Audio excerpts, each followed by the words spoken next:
Garden ಕೂಡ ಮಾಡಿದ್ದೀವಿ, ತೋರಿಸ್ತೀನಿ ಬನ್ನಿ ನಿಮಗೆ. ಎಲ್ಲ ಹೇಗೆ ಮೇಂಟೈನ್ ಮಾಡಿರೋಂಥ ಮೇಂಟೈನ್ ಪಾರ್ಕ್ ಆಗಿದೆ ಇದು MBS ಪ್ರಾಜೆಕ್ಟ್. ರೆಡಿಯಾಗಿ ಈ ಏರಿಯಾದಲ್ಲಿ ವಾಕ್ ಮಾಡೋದಕ್ಕೆ ಹೇಗಿದೆ ಅಂತ ಪ್ರಾಜೆಕ್ಟು. ಈ ತಣ್ಣಗೆ ಬರೋ ಗಾಳಿಲಿ ಈ ಗ್ರೀನರಿ ಮಧ್ಯೆ 16 ಎಕರೆಯಲ್ಲಿ ವಾಕ್ ಮಾಡಬೇಕು ಅಂದರೆ ಹೇಗಿರುತ್ತೆ ಇಮ್ಯಾಜಿನೇಷನ್ ಮಾಡ್ಕೊಳ್ಳಿ. ಫೀಲ್ ಫ್ರೀ ಅನ್ನೋ ಥರ.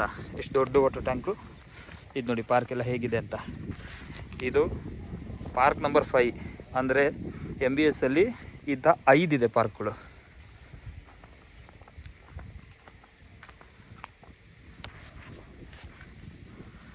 ಇದು ನೋಡಿ ವೇವ್ ಹೇಗೆ ಕಾಣಿಸುತ್ತೆ ಅಂತ. ಇದೇ ಇಂಡಸ್ಟ್ರಿಯಲ್ ಏರಿಯಾ ಕಂಪ್ಲೀಟ್. ನೋಡಿದ್ರಲ್ಲ, ಏನು ಇಷ್ಟೊಂದು ತೋರಿಸ್ತಾ ಇದ್ದೀನಿ. 265 ಸೈಟ್ ಇದೆಯಾ ಅಂತ ಅನಿಸ್ತಿದ್ಯಾ? ಬನ್ನಿ ಸೈಟ್ ನಂಬರೇ ತೋರಿಸ್ಬಿಡ್ತೀನಿ ಎಷ್ಟಿದೆ ಅಂತ. ಹಾಗೆ ಒಂದು ನಿಮ್ಮ ಪಾರ್ಕ್ ತೋರಿಸೋಣ ಅಂತ ತೋರಿಸ್ತಾ ಇದ್ದೀನಿ. ವಾಕ್ ಮಾಡೋರಿಗೆ ಇದು ತುಂಬ ಇಷ್ಟ ಆಗುವಂಥ ಜಾಗ. ಗ್ರೀನರಿ ನೋಡಿ, ಇಲ್ಲಿ ನೋಡಿ ಮಲ್ಲಿಗೆ ಹೂವೆಲ್ಲ ಬಿಟ್ಟಿದೆ.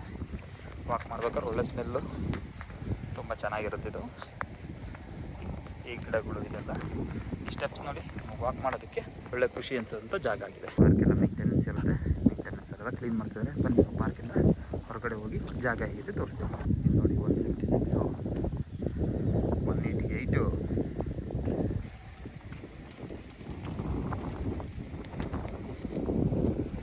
ಇನ್ನು ಎಂಟ್ರೆನ್ಸಲ್ಲಿದ್ದೀವಿ, ಒಳಗಡೆ ಹೋಗೋಣ ಬನ್ನಿ. ನೋಡಿ ಕಂಬಗಳು, ಲೈಟು. ಇನ್ವೆಸ್ಟ್ ಮಾಡಿ ವೆಯ್ಟ್ ಮಾಡಬೇಕು. ರಿಜಿಸ್ಟ್ರೇಷನ್ಗೆ 3-4 ತಿಂಗಳು ಅಗ್ರಿಮೆಂಟ್ ಹಾಕೊಂಡು ಕಾಯಬೇಕು. ಯಾವುದೇ ಥರ ಸಮಸ್ಯೆ ಇಲ್ಲ. Ready to moving. ನಿಮ್ಗೆ ಸೈಟ್ ಓಕೆ ಆಯಿತಾ, ಬ್ಯಾಂಕ್ ಲೋನ್ಗೆ ಹೋಗ್ತೀರಾ, ವಿತಿನ್ 15 to 20 ಡೇಸ್ ಒಳಗಡೆ ರಿಜಿಸ್ಟ್ರೇಷನ್ನೇ ಮುಗಿದೋಗುತ್ತೆ. ಮನೇನೂ ಕಟ್ಬಿಡ್ಬೋದು. ಇಲ್ಲೊಂದು ಅಪ್ಕಮಿಂಗ್ ಇದೆ, ನಿಮಗೆ ತೋರಿಸ್ತೀನಿ ಬನ್ನಿ ಹೇಗಿದೆ ಅಂತ, ಏನಿದೆ ಅಂತ. ಇಲ್ಲಿ ಇದೇನು ಸೈಟ್ ಇಲ್ಲಿ ಎಂಡ್ ಆಗುತ್ತೆ, ಇದು ಎಕ್ಸ್ಟ್ರಾ ಜಾಗ ಅಂತಿದ್ದೀರಾ? ಇದು ನೆಲಮಂಗಲ ಔಟ್ಡೋರ್ ರಿಂಗ್ ರೋಡ್ ಹೋಗೋವಂಥ ಜಾಗ. TRR ರಿಂಗ್ ರೋಡು, 300 ಅಡಿ ರಿಂಗ್ ರೋಡು. ಈ ರೋಡಲ್ಲಿ ಆ ವಾಟರ್ ಟ್ಯಾಂಕ್ ಪಕ್ಕದಲ್ಲಿ ಹಿಂಗೆ ಪಾಸ್ ಆಗುತ್ತೆ ಈ ರೋಡಲ್ಲಿ. ಹಾಗಾಗಿ ಮೊದಲೇ ಜಾಗನ ಬಿಟ್ಬಿಟ್ಟಿದ್ದಾರೆ ಅಪ್ರೂವಲ್ಗೆ. ಇದೆ ಎಂಟ್ರೆನ್ಸು. ರೋಡ್ ನೋಡಿದ್ರ ಹೇಗೆ ಕಾಣುತ್ತೆ. ಆ ಕಡೆ ಈ ಕಡೆ ತುಂಬ ಚೆನ್ನಾಗಿರುವಂಥ ಒಳ್ಳೆ ಮರ ಗಿಡಗಳು, ತಣ್ಣಗೆ ಗಾಳಿ ಬೀಸುತ್ತೆ. ಈ ರೋಡಲ್ಲಿ ಒಂದು ಸರಿ ಹಿಂಗೆ ಪ್ಯಾನ್ ಮಾಡಿದ್ರೆ ನೋಡಿ ಇಡೀ ಲೆವೆಟ್ ಹೇಗೆ ಕಾಣುತ್ತೆ ಅಂತ. ತುಂಬ ಚೆನ್ನಾಗಿದೆ ಅಲ್ಲ. ಬನ್ನಿ, ಪಕ್ಕದಲ್ಲಿ ಇದೇನಪ್ಪ ಫೆನ್ಸಿಂಗ್ ಅಂದರೆ ಇದೇ CA ಜಾಗ ನೋಡಿ, ತುಂಬ ದೊಡ್ಡದಾಗಿ